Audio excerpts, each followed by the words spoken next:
Hello, everyone. Thank you for joining us at World of Pets podcast. We love having you here on a weekly basis. And, we want our pets to live as long as possible, but we want that to be a good quality life. So to that end, we on this podcast explore all things about pets and animals so that we can have them around for a long time, but they are living a quality life. So again, thank you for joining us. Take it away, hosts. Thank you, Debbie, for the intro. We are here at World of Pets podcast, and my name is David, also known as Peyton Pooh and Wolfie. As you can now see, I've adjusted things. Started writing some music on my own, so check me out on my other platform.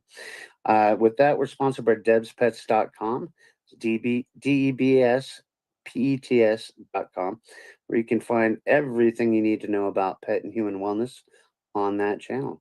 So, welcome, my good friends, Paul and Lauren. I would never have met you without meeting my other friend, Donna. And, I love Gary and Sherry. So welcome to the podcast. Thanks, man. Thank you for having us.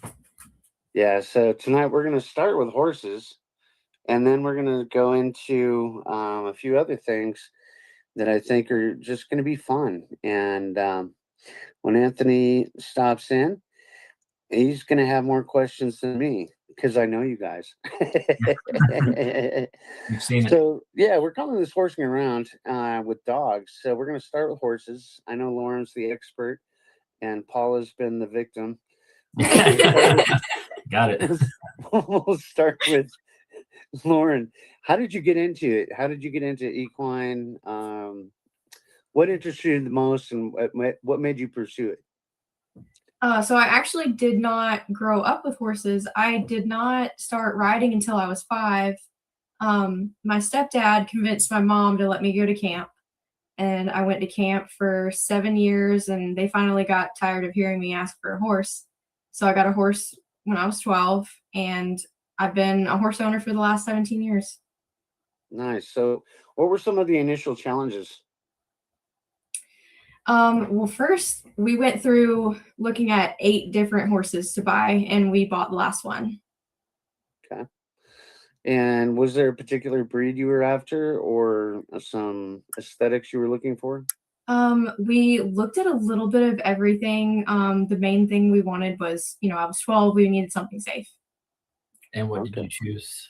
We got the one that may not have been so safe. But that's what kicked off my whole training venture. Sure. Did you get professional training, first of all, and what was that like? So I would say that she was a professional trainer. However, she was my mentor, and I boarded with her, and she was just an amazing person and did not charge me training prices. She taught me everything I know. That's great. Can you give her a shout out somewhere? Yep, Does she have Holly Landis. She's a vet at St. Francis in Augusta. Okay. And you guys are down in South Carolina, right? Yeah. Yes. Okay. And you've got plenty of land. So do you have the horses on your property now? We do. That's wonderful.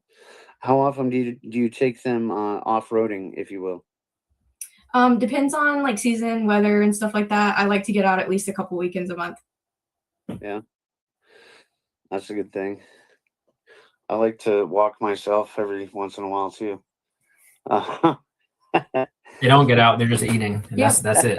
It's just Eating and costing money. And I can ride them around here too. It's just more fun to take them out. Yeah, it is fun to take them out. I've only been on horses a few times in my life when I was younger, for sure. But in the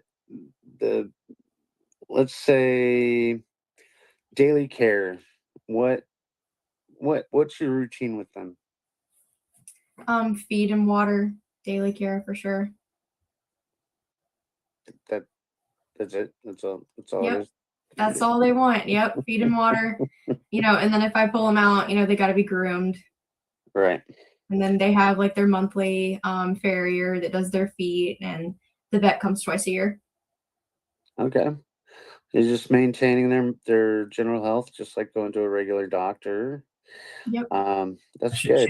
she makes the feeding sound simple, especially during the wintertime, but even throughout the year, she's still supplementing vitamins, and she can sit here and tell you about how much protein this feed has versus this other type of feed, and this feed's made for senior horses more than younger horses, and the breakdown of the nutrients per bag of whatever, and then this powder needs to go for that horse, but this horse can't have that.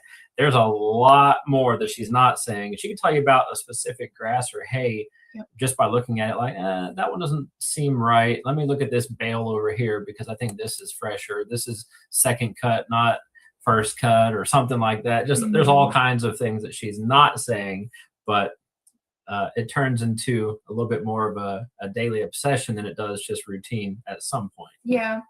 And it's more seasonal too. Like, I have way more work and I have to feed more in the winter and in the fall than I do, the spring and the summer when the grass is in.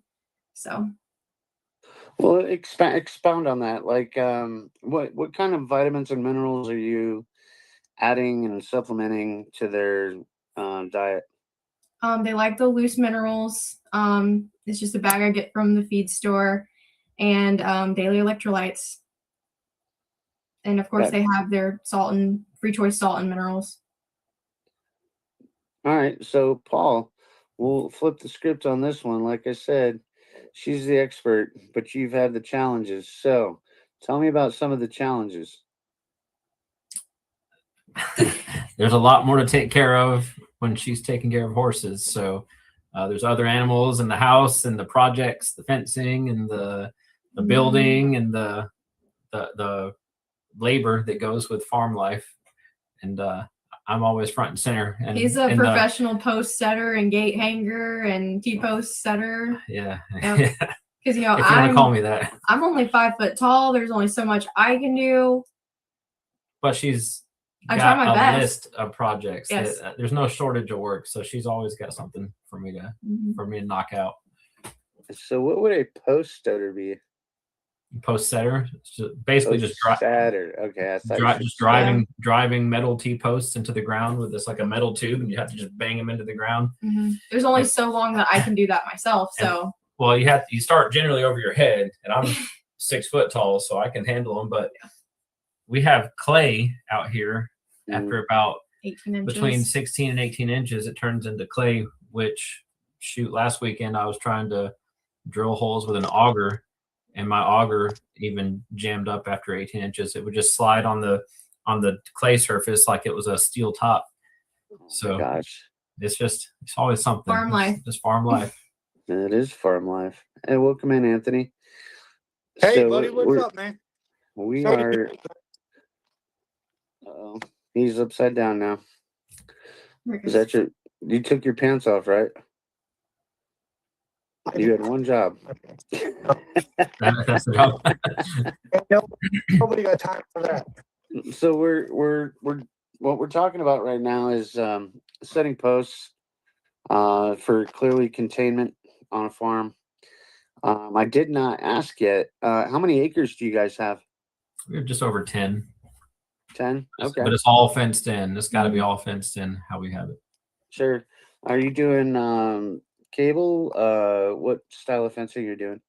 So we have like no climb fencing. The perimeter is like wood posts and no climb fencing. Then we have mostly T-posts throughout, separating pastures and making sure we have hot wire over everything because we don't want horses to break through anything. So if it's not hot, they'll go through it. Yeah, if it's not hot, they get brave and they're not afraid to just plow over it. Because the grass is greener on the other side, right?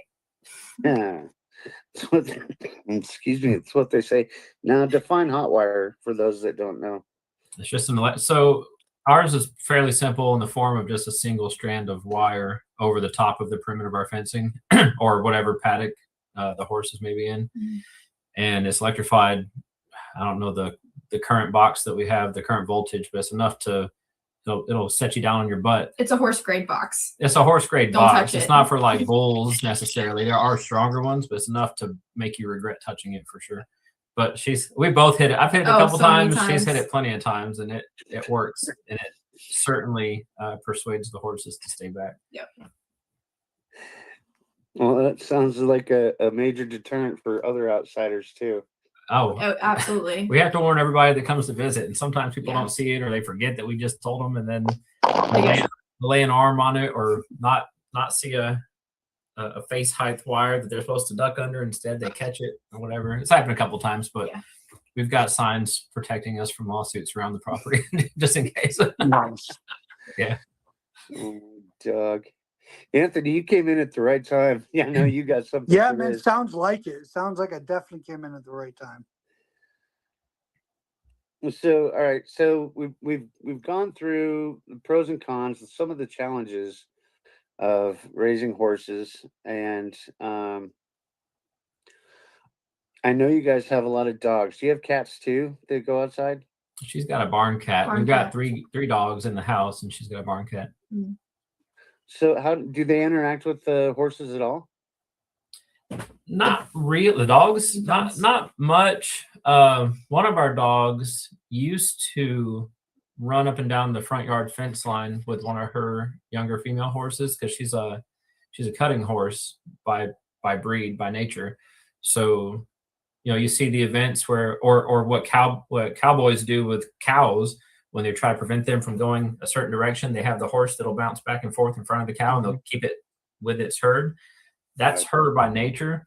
And one of our dogs, when this horse used to be in the front pasture in front of our house, she would run up and down the fence line really fast barking, and that horse would chase her back and forth, and it was hilarious. It was always like a huge event when they would start playing together. But that was kind of the extent of them interacting because the horses are generally out further in the pastures. I mean, they've been around them. Like I throw a ball to one of my Brittany's. I have two Brittany's, and we have an English cocker. Who's the English cocker is the one. That's Maisie. She's the one that played with the horse before. But I throw a ball in the front yard all the time for my second oldest, for my Brittany. And sometimes it might stray, go into a pasture or whatever. And as much as she'll do is just run out there, find it, and try and run right back. Like they don't actually go play around each other or hang out because my risk, of course, not saying the horses aren't trained to be able to handle dogs being around them, but just that off event that the dog gets too close or it spooks the horse somehow because they're spooky animals and then gets a kick in the ribs or in the face or something like that. That's all it takes. Only one time. So we actually try to keep them fairly separated. And that's not saying that Lauren hasn't been on trail rides and stuff and had plenty of people with dogs go up and down and go past them, and she's been fine. She's clearly still here and unbroken at this point. So, but we're not putting them together on purpose and having them interact on purpose in the same pasture. What kind of dog did you say it was? What breed? So I've got two Brittany's, and then Maisie, the younger one, she's an English Cocker Spaniel. Oh yeah. Little girl. Yep. So, in what, I mean, I wrote down ups and downs, but I have questions when it comes to that. Because I know that any animal is like high maintenance, right? And well, some are less than others, but I could definitely see a horse being more maintenance than your average house dog that you mentioned. And what would you say that the best up and best down would be For horses? Yep. You want me or Lauren? Like Either one. experiences or Either one, both of you. I'll give you Go mine ahead. and she can give you hers. My Okay. my best up for horses is they keep her happy. My biggest down is they're a constant expense. And it takes a horse person to do horse things. Not just anybody can walk out to the pasture and expect to know how to even walking up on a horse. You have to know how to approach it. You have to know how to get its attention. Yeah. You have to know how to not spook it. You have to know how to steer it. I say steer as like a technical term, kind of, but basically, they react to human contact and pressure is what she would call it, differently than other animals. So Yeah, because they're prey animals. They're very different from the dogs, which are predators. so my biggest challenge, I would say personally, is when we have to leave. I travel a lot for work. I do, I got plenty of places to go throughout the year. So having a person, especially, so a lot of times I have to go and she's got to stay because we have horses. Mhm. And the dogs people can watch. We know people who can stay with the dogs. But having the farm, we can't just have a house sitter or just take the dogs somewhere for a week, because not only does that cost a lot, but our dogs are like country girls. They're not used to city life or a lot of people. When they see new people, they're like, oh my God, there's more of them out there. There's more than just the two of you out there. They lose it. So they're good dogs. They're super happy and stuff, but it They get overwhelmed. they get pretty overwhelmed being out in like a public scenario. But the horses, they have to have somebody who knows horses, who can handle them, who can catch them if necessary, to stay. So we have to have somebody stay at our house, and we have to pay people to actually live on the farm to take care of animals. Like that's something we have to worry about quite often. Is who can we pay to stay in my house, sleep in our, on our furniture or whatever, and basically just make sure things don't explode, because horses tend to get into stuff. Because this place has to run no matter what. Yep. Do we Yeah, have any? so That's my ups and downs. I'm sure she's got different ups and downs. Those are my ups and downs. Expound for sure. Mhm. And while you're doing that, Lauren, Anthony, check the chat over on YouTube and see if we got any questions. Yeah, I was just there. I don't see any questions on YouTube. Okay. I'm waiting for him. I thought Dave was going to ask a really good one, but I'm all out of questions. I'm down to basics here. did So you guys like if you, share at the top when I wasn't able to be on? Did you guys share what breeds your horses are? No. So I have 2 registered quarter horses, and then my 2 boarders are, one's an unregistered quarter horse, and then the other one is an Appaloosa cross. Oh, Appaloosa. Okay. so I can count them on one hand. 5. Yes. Yeah. That's a handful. I've had upwards of 8 here at one time before. Wow. We had 8. Oh. Wow, that's On crazy. 10 acres. Yeah, Yeah, on it 10 got pretty crowded. Mm-hmm. Yeah, I can imagine. With 8 horses on 10 acres, man. That's Yeah, they eat a lot. They eat all day. It's okay because my horses are very blessed. They look at food and get fat. So, but back to what Paul was talking about and the ups and downs. I would say one of the ups for me is the 2 horses that I have right now. They just turned 6 and 10. I've had them since they were 6 months old and 10 months old, and just being part of that progress and training them and raising them and getting them to where they're at today is probably one of my highest points as a horse trainer. I've trained plenty of horses for the public as well, but for my own horses, that's huge for me, especially because this started because I was 12 and got the horse that I probably shouldn't have bought, but like I said, that kicked off my training venture. And then of course the lows is we've definitely lost one. It's not easy, and we just put one down. She was a boarder. We just put her down at the beginning of February. She was here since 2019. So, that always sucks, but it's farm life, it's horses. She was old. It was her time to go. The other one that we lost, that one was kind of tragic, and he was only halfway through his life. But it's okay. Farm life goes on. You can't get hung up on every single thing that happens with them, Things come and go. That's just life. That's Yeah. having animals, no matter what they are, no matter what breed or species. true. Yeah. Horses, it's a little bit different. It's not like going out in the backyard with a shovel, especially when you have clay 16 inches Oh, down, yeah. 18 It was inches a down. We have to get a whole- whole excavator. You Yeah. have to hire somebody to come with a machine and We a large planned truck. this through a weekend. They got to dig a hole that's over my head. Mhm. I mean, you have to be able to fit a minivan in it, essentially. And then they have to be able to strap up the animal and lower it down and then cover it again. And that's also like, you have to take into consideration you're digging a massive hole on your property Mhm. too.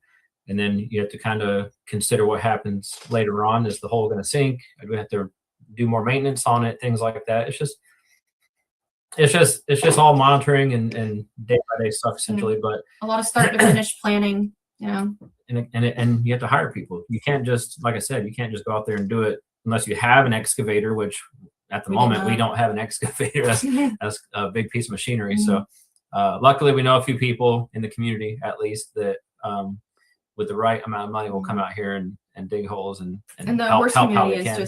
is just amazing. You know, everybody knows everybody. There's always somebody that could do something. So That's useful for sure to have people that have excavators and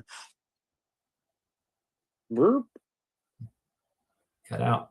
And just like that. Anyway, so it happens from time to time. But technology. it's, like he was saying, it's useful to have excavators and stuff like that. I mean, I know your mom was very blessed to have their neighbors up there when roads needed repaired and stuff needed to be assembled and that kind of stuff. And I know they were a super big blessing. Ted and Ginny High, by the way. And I'll be sending this to them too. But that's a really complex thing to have. If you don't have all of the equipment to do it yourself, you're going to have to either barter or pay for whatever service that may be. Yeah. Anthony, go ahead and finish your thought. You're on excavators. I was just saying it's nice to have, people. I think Lauren made the comment that, the horse community is pretty tight when you know people because everybody needs something in the horse community. I know right now, saddle making and farriers are really kind of tight in the horse community because there's not a lot of them. And so to have people to have the equipment you need, the heavy equipment, all those type of things, that's good to have that community right there. People that are good at it too. Yeah. They gotta be not just have it like when you're talking about farriers, for example. Mhm. There are farriers, but how many are so good or so reliable that you would want to use them over and over and over again versus somebody who might make something wrong for the horse or trim something wrong off of the horse that could cripple it in 10 seconds.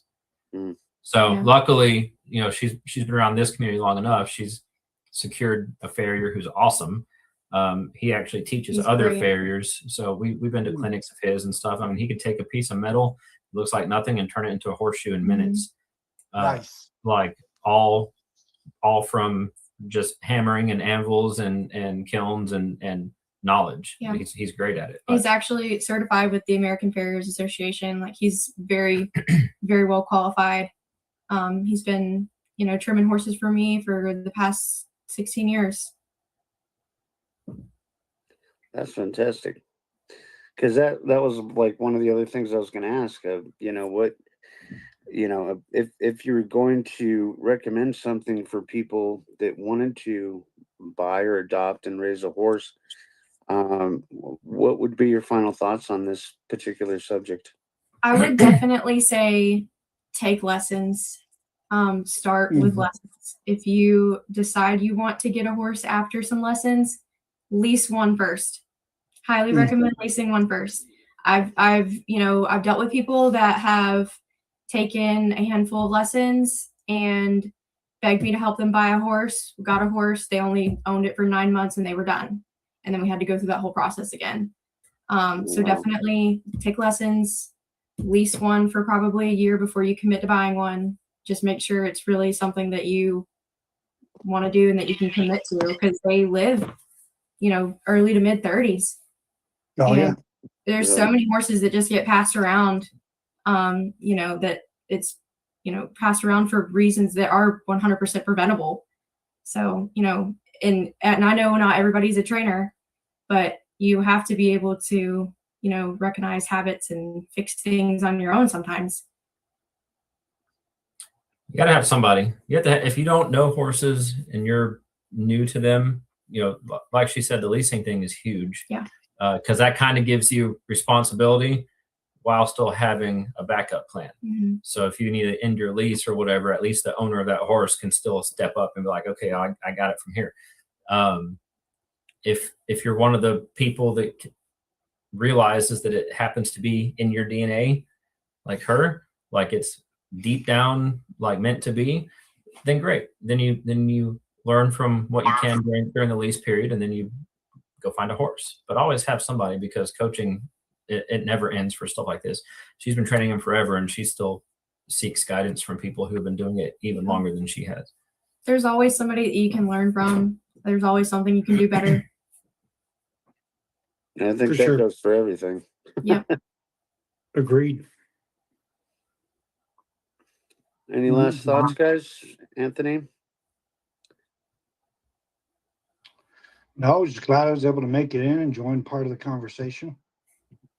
Yeah, it's an important one for you because you wanted to start a ranch for rehab. Yeah. So yeah, Still definitely plan to go do that back in the and watch future. from the beginning. Yeah, I'll have to do that. Yeah, for rehabbing horses. No, I actually wanted to do an equine I want to do, and I plan to do in the future, an equine assisted therapy ranch. Oh, awesome. Our focus will be on veterans mainly, but I'll partner with other nonprofits for churches and other like group homes and things of that nature. But the horses will be providing the therapy for the veterans, in that taking care of them is therapeutic, being around them is therapeutic, riding them is therapeutic. And obviously I'll have some full-time cowboys that work on the ranch that know what they're doing. Yeah. Rather than just leaving inexperienced people, as you were saying, Lauren, out there on their own to do nothing. I'll have a couple cowboys on the ranch. So that's my 8 to 10 year goal. I got to wait for my son to graduate, but it's going to happen eventually. Cool. Awesome. Well, let me know when you want help. Oh, okay. I'd love to help. Mhm. It's a great place to network when we do this kind of stuff. Oh, for sure. With that, guys, I think I'm out of topical questions personally. Anthony, anything else? No, I think we're good, man. As normal, we want to thank everybody that joined us in the World of Pets podcast tonight. We want to let you know that you're loved, you're valuable, and you're appreciated. And as we always say, David, we'd rather have the 3 a.m. conversation than to hear your name in the headlines the next morning. So please reach out to us if we can help you in any way. Absolutely. Paul and Lauren, I'll be talking to you guys soon, and look forward to having you on a completely different subject on my other podcast. Sounds So good. you guys are beautiful. Your mom's beautiful, Paul. She's still one of my best friends. We talk all the time. So share this through your family, through your friends, give it a thumbs up, all that good stuff. You know where to find us. Our sponsor is debspets.com. That's DEBSPETS.com. And we will see you next week. Have a blessed Thanks, night. guys. Thank you. Thank you. I'm glad that you joined us for At World of Pets podcast. We would like for you to take a look at what our sponsors have to offer, and that sponsor is debspets.com. You can access it through the QR code, or you can just go to the website. So thank you for joining us, and hope to see you again next week.